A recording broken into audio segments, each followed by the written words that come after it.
नमस्कार, मी राज पिलके, आपलं राज सत्तामध्ये सर्वांचं स्वागत। आज आपण चिपळूणमधील एक तरुण डॉक्टर ज्यांनी लष्कर ज्या ठिकाणी डोळ्यात तेल घालून देशाची सेवा करतात त्या भागामध्ये जाऊन त्यांची तसेच तेथील नागरिकांची वैद्यकीय सेवा करून ते चिपळूणमध्ये परतलेले आहेत आणि आम्हाला त्याच्याबद्दल जाणून घेण्याची उत्सुकता होती। तर त्या संदर्भात आपण आज भेटणार आहे डॉक्टर श्रीहास भडभडे। डॉक्टर साहेब नमस्कार। नमस्कार, आपलं मनपूर्वक स्वागत राज सत्तामध्ये। थँक्यू। आपण नुकताच लेह लडाखमध्ये जाऊन तिथल्या मिलिटरी तसेच तिथल्या नागरिकांची वैद्यकीय सेवा करून परतला, तर तिथला अनुभव काय सांगाल आपण? अनुभव खूपच छान होता। सांगायचं म्हणजे मी तुम्हाला सुरुवात अशी करेन की जे डॉक्टर परमाजी नाशिकचे आहेत त्यांच्या थ्रू हा मिलिटरीचा एक कॅम्प त्यांच्या आणि मिलिटरीच्या ह्याच्यामधनं संगम ह्यांनी अरेंज केला जातो। ॲक्च्युली मिलिटरीकडे त्यांची स्वतःचे डॉक्टर्स आहेतच, पण त्या भागात जिथे आम्ही लेह लडाखला गेलो होतो तिथे नॉर्मल आपल्यासारखे चिपळूणमध्ये जसे प्रॅक्टिशनर्स आहेत, डॉक्टर्स आहेत, स्पेशालिस्ट आहेत, तिथे लेहमध्ये तसे दुर्गम भागातनं डॉक्टर्स अवेलेबल नाही आहे।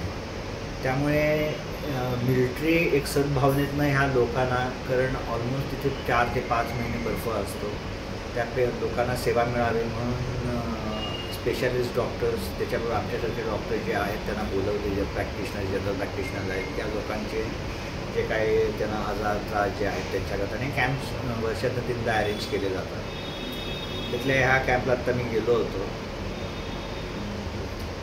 ART-3 म्हणून आपली जी आर्टिलरी आहे त्यांचं त्रिशूल, आपली मिलिटरीची ART-3 म्हणून एक युनिट आहे, आर्टिलरी युनिट आहे, त्यांचं त्रिशूल गनर्स नावाचं जे युनिट आहे त्याने हा कॅम्प यावेळी अरेंज केला होता। त्यांचं जे कॅम्पची पहिली जी साईट होती ती लेहपासनं साधारणतः 60 किलोमीटरवर कारू म्हणून आपलं जे गाव आहे कारू विलेजमध्ये होतं। पहिला कॅम्प आमचा कारू विलेजमध्ये झाला। तिथे आम्हाला साधारणतः पहिल्या दिवशीच चांगला आम्हाला तिथे रिस्पॉन्स मिळाला। एक छोटं गाव आहे, तिथे गावाची लोकसंख्या साधारणतः 900 आहे, पण तरी त्या 900 गावांमध्ये सुद्धा आम्हाला पहिल्या दिवशी 150 पेशंट्स तिथे तपासायला मिळाले। परत मग ते झाल्यावर त्या दिवशी आम्हाला रात्री परत ब्रिगेडवर, जिथे ते आमची राहायची व्यवस्था जिथे आर्मीने केली होती, उत्तम सोय केली होती, राहण्याची, जेवणाची, आमच्या ट्रान्सपोर्टची, ही सगळी सोय आर्मीतर्फेच केली गेली होती, मिलिटरीतर्फेच केली गेली होती। तो कॅम्प झाला। दुसऱ्या दिवशी कारूच्या पुढे 31 किलोमीटर अजून पुढचं जे गाव आहे त्या गावाचं नाव आहे शक्ती म्हणतात, त्यांच्या इथे शक्ती म्हणतात, आपण शक्ती म्हणतो। त्या गावामध्ये केली होती। ते सुद्धा मी अशी तुम्हाला सांगतो की एक छोटी वस्तीचीच गाव आहे, 800, 900, 600 वस्तीची। दुसरा कॅम्प शक्तीमध्ये होता आणि तिसरा कॅम्प फोबरांग हे गाव जे आमचं पहिलं जे होतं मेन युनिटपासनं साधारणतः 200 किलोमीटरवर होता। आणि फोबरांग हे गाव जे तुम्ही 3 इडियट्स पिक्चर किंवा बरेचशा पिक्चर्समध्ये बघितलं असेल, पँगॉंग सो लेकपासनं एक साधारणतः 7-8 किलोमीटरवर गाव आहे, आतच गाव आहे, खूप असं साधं गाव आहे। आणि त्या गावाचं असं आहे की तिथून जे जवळचं सरकारी हॉस्पिटल किंवा हे म्हणा ते ऑलमोस्ट 100 किलोमीटर लांब आहे, जे जवळचं सगळ्यात जवळचं। त्या गावाच्या एका शाळेमध्ये हा कॅम्प मिलिटरीने अरेंज केला, खूप सुंदर अरेंज केला होता। आणि तिथे पण त्या दिवशी पण आम्हाला ऑलमोस्ट 200 पेशंट्स बघायला मिळाले। जास्ती करून पेशंट्समध्ये लहान मुलंच होती आणि सगळ्यांना थोडासा ब्रीदिंग प्रॉब्लेम, कोणाला स्किनचे प्रॉब्लेम्स तिथे बऱ्यापैकी आढळून आले। आणि ह्याप्रमाणे विविध ह्याला आम्ही पेशंट्सनं बघितले आणि त्यांना त्या ज्यांना लागतील तसे उपचार देऊन सेवा केली। आणि ह्याच्यात आम्ही म्हणजे लिटरली वी आर थँकफुल, आम्हाला आर्मी ही अशी सेवा करायला चान्स देते आणि मी आवर्जून सांगेन की चिपळूणच्या डॉक्टरना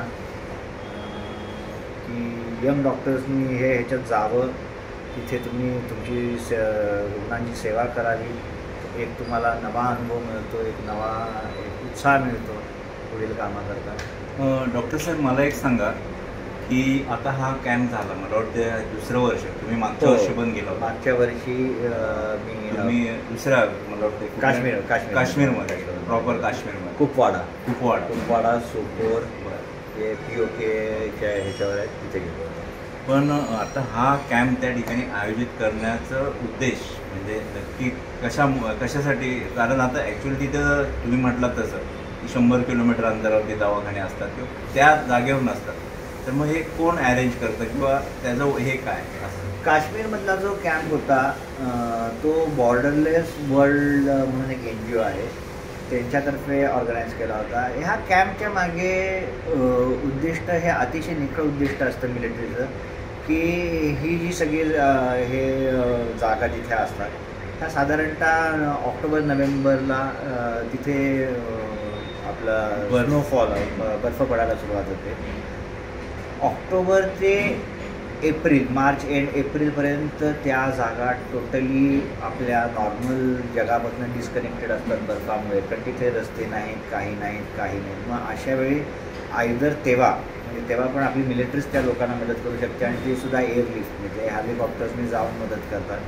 मग तेव्हा जेव्हा हे ऑलमोस्ट 5-6 महिने ते डिस्कनेक्ट असतात, मग त्याच्यानंतर हे जेव्हा रस्ते सुरू होतात, मग तेव्हा त्या लोकांना परत 100 किलोमीटर एवढं लांब येऊन सगळं हे करण्यापेक्षा मिलिटरी ह्या लोकांच्या तिकडे, जर मी तसं म्हटलं मागच्या वेळी कुपवाडा, सोपोर, तमधार, मच्छल, आता ही नावं जर तुम्ही गुगलवर शोधली तर तुम्हाला दिसतील.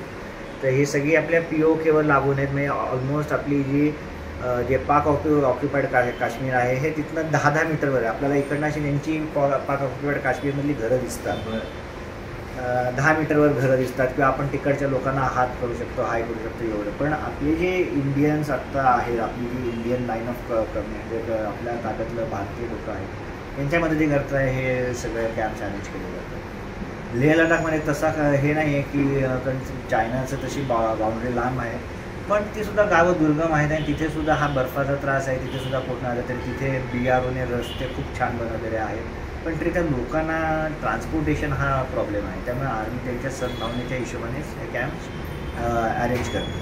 आता नुकताच जो हमला झाला म्हणजे आपलं पाकिस्तान भारतचा जो हे झाला आणि त्या म्हणजे ते झाल्यानंतर लगेचच आपला त्या ठिकाणी हा कॅम्प आयोजित करण्यात आला होता, तर काय भावना होती नक्की आपली की बाबा तिथे जाऊन मिलिटरीची सेवा करायची किंवा तिथल्या लोकांची सेवा करायची, एक डॉक्टर म्हणून आपली काय भावना होती? ॲक्च्युली आमचा हा कॅम्प मार्चमध्ये ठरला होता. हमला 22 एप्रिलला झाला. हमला झाल्यानंतर काही कारणास्तव जो लेहचा एअरपोर्ट आहे हा मिलिटरीचा एअरपोर्ट आहे, त्यामुळे हा एअरपोर्ट बंद करण्यात आला होता. त्यामुळे सामान्य नागरिक म्हणजे सिव्हिलियन्सने जाण्याचा प्रश्नच येत नव्हता. पण 12 तारखेला गव्हर्नमेंटने म्हटलं की मिलिटरीने त्यांचा एअरपोर्ट उघडला आणि सिव्हिलियन्स करता हे एअरपोर्ट चालू करण्यात आले. तिकडनं आम्हाला मेसेज आला की सर असा एअरपोर्ट उघडलेला आहे आणि आपण कॅम्प तिथे तारखा दिल्या होत्या, आपण ते कॅन्सल करू शकतो की ह्या कारणास्तव, पण आपण तारखा दिल्यात तर आपण त्या लोकांना काय सांगायचं पुढे. तर जुन्नरचे काही डॉक्टर्स, पुण्याचे डॉक्टर्स आणि मी असे 10 जणांनी आमचा जो ऑलरेडी व्हॉट्सअप ग्रुपवर झाला होता पहिलाच फॉर्म, आम्ही म्हटलं काय करायचं. तर आमच्यातले आणि मी स्वतः म्हटलं की अरे आर्मीज एवढं आपल्याबरोबर आहे, तर ज्या आपण आर्मीवर अखंड देश जो विश्वास ठेवून आहे, तर आपण त्यांच्यावर विश्वास हे करून काही उपयोग नाही, आपण जाऊया. आणि आम्ही तिथे गेलो आणि खरंच म्हणजे आर्मी असताना काय भीती आहे आपल्याला, ज्या आर्मीवर पुरे 140 करोड नागरिक आहेत, त्यामुळे तिथे गेलो, आम्हाला काही प्रॉब्लेम नाही. पण आर्मीमध्ये जाऊन त्यांच्यामध्ये राहून त्यांची सेवा करणं म्हणजे वैद्यकीय सेवा असो किंवा एक सेवाभावच होता तो, हो, हे करत असताना आर्मीकडून तो तुम्हाला रिस्पॉन्स मिळाला किंवा त्यांची जे डिसिप्लिन आहे याबद्दल काय सांगाल आपण?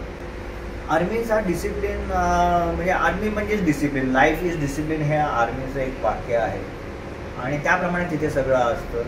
तिथे आम्ही गेल्यावर आम्हाला आर्मीने फार खूप आदर सत्काराने वागवलं. काही त्यांच्या प्रोटोकॉल्सप्रमाणे आम्हाला तिथे जसं कॅमेरे शूटिंग वगैरे अलाउड नव्हतं, कारण आत्ताच रिसेंट हल्ले झाले होते, सेन्सिटिव्ह होतं. काही यूट्यूबर्समुळे काही त्यांचे पिक्चर्स लीक झाले होते, त्यामुळे कॅमेरा वगैरे तिथे आत आम्हाला त्यांनी सांगितलं होतं की तुम्हाला जर पाहिजे असेल तुम्ही आम्हाला विचारा, आम्ही तुम्हाला प्रत्येक गोष्ट डिटेलमध्ये तुम्हाला सांगू, पण तुम्ही ह्याच्यातलं शूट काही करू शकणार नाही. कारण काय हल्ली बरेच जणांचे ते अँड्रॉइड फोन आम्ही अशा ठिकाणी होतो की जिथे फार इम्पॉर्टंट गोष्टी आणि हे होत्या, त्यामुळे शूटिंगचं अलाउड नव्हतं. पण बाकी सगळं आम्हाला आर्मीने तिथे आपले काही म्हणजे इवन हत्यारं जी बाबा असतात ते दाखवले आम्हाला, आम्ही सगळं ते बघितलं, पण ते आम्हाला फोटो त्याचे काही घेतात. डॉक्टर साहेब, आपण म्हणजे गेल्या वर्षी जाऊन आलात काश्मीरला, यावर्षी लेह लडाखला गेलात. मला वाटतं हे तुम्हाला जे त्या ठिकाणी जाऊन जे ऊर्जा प्राप्त झाले ते तुम्ही चालूच ठेवणार पुढे भविष्यात, हे दिसून येत आहे. पण सोबतच एक गोष्ट प्रकर्षाने असं मला मुद्दा उपस्थित करायचा की तुमचे वडील जे होते विलास भडभडे डॉक्टर, चिपळूणवासियांचं त्यांचे एकदम नाळ जुळलेले होते. म्हणजे अजून देखील प्रत्येकाच्या तोंडामध्ये त्यांचं नाव आहे. त्यांनी चिपळूणची सेवा केली, त्यांचे एक सुपुत्र म्हणून आपण एक देशाची सेवा करणाऱ्या लष्कराची सेवा करून आलो. एक चिपळूणवासियांच्या वतीने एक चांगली भावना आपल्याबद्दल व्यक्त करण्यात येते. आणि तिथला जो अनुभव आहे, तुम्ही जसं म्हटलात की नवीन डॉक्टर्स किंवा जे इतर्स आहेत त्यांनी पण जाऊन सेवा करावी, तर याबद्दल जाता जाता एक देश सेवेला अनुषंगून आपण काय मेसेज द्या? प्रत्येकाने ज्याला म्हणजे जसं होतं, म्हणजे कोणाला काही लोकांना जर म्हणजे पर्सनली जमत नसेल तर ते आर्थिकदृष्ट्या करू शकतात. काही लोकांना जर स्वतःहून जमत असेल तर त्यांनी तशी करावी. माझं एकच म्हणणं आहे की आर्मी ही जिथे आहे तोपर्यंत तुम्ही इथे चिपळूणसारख्या ठिकाणी बॉर्डरपासून हजारो किलोमीटर लांब सुखी राहतात. आज तिथला माणूस, तिथला मिलिटरीचा माणूस हा रात्री त्याच्या डोळ्यात तेल आणि हातात तेल घालून नका, हातात बंदूक घेऊन नका, म्हणून तुम्ही इथे सुखी आहात. तिथे तुम्ही डेमोक्रेसीच्या नावाखाली व काही लोक काही स्टेटमेंट्स करतात, त्याच्या मागचं हे खूप वेगळं आहे. तुम्ही तिथे जाऊन बघा, अनुभवा आणि नंतर बोला. आणि बाकी मदत करण्याचे, प्रत्येकाचे मदत करण्याचे हे वेगवेगळे आहेत. ते तिथे तुम्ही फिजिकली करा, फायनान्शियली करा, पण देशाकरता तुम्ही काही ना काहीतरी नक्कीच करा, असं माझं प्रत्येकाला सल्ला आहे. शेवटचा एक प्रश्न आहे की काश्मीरचं सगळ्यांनाच आकर्षण आहे. तुम्ही आता त्या ठिकाणी जाऊन तिथल्या लोकांचे वैद्यकीय सेवा पण केली, तिथलं वातावरण आहे, ॲटमॉस्फिअर कसं आहे, किंवा जे विशेषतः थंडीचं जे आहे तो लोकांचं राहणीमान, याबद्दल काय आपलं हे आहे? काश्मीरला मी आता ह्या वर्षी पण मी पहिल्यांदा लेहला जायच्या आधी मी काश्मीरलाच होतो, श्रीनगरला. मी म्हटलं जसं की माझं पहिल्यापासून ठरलं होतं, त्यामुळे माझं फ्लाईट मुंबईवरनं श्रीनगरला. जर तुम्ही टेम्परेचरचं म्हटलं तर आत्ता श्रीनगरला एवढं हे आहे की तिथे टेम्परेचरचा काय फारसा फरक नाही. 28 तिथे टेम्परेचर होतं. मी मुंबईवरनं गेलो, मुंबईला 29 होतं, श्रीनगरला 28 होतं. संध्याकाळी कमी झालं, 16पर्यंत आलं टेम्परेचर. राहणीमान म्हटलात तर मी तुम्हाला एक प्रकर्षाने मला हे मागच्या वर्षीने ह्या वर्षी जाणवलं की मागच्या वर्षी मी गेलो होतो. मागच्या वर्षी साधारणतः 24 मेला माझं कॅम्प होता, 22 मेच्या दरम्यान गेलो होतो. आणि कॅम्पनंतर परत मग आम्ही येताना थोडे 2-3 दिवस श्रीनगरला राहिले. श्रीनगरला मी आता हे बोलतोय सोशल मीडियावर, पण आपल्या टुरिझममुळे तेव्हा जरा श्रीनगरच्या लोकांना एक मी असं म्हणणार नाही, पण मगरुरी म्हणणार नाही, पण थोडासा हे आला होता.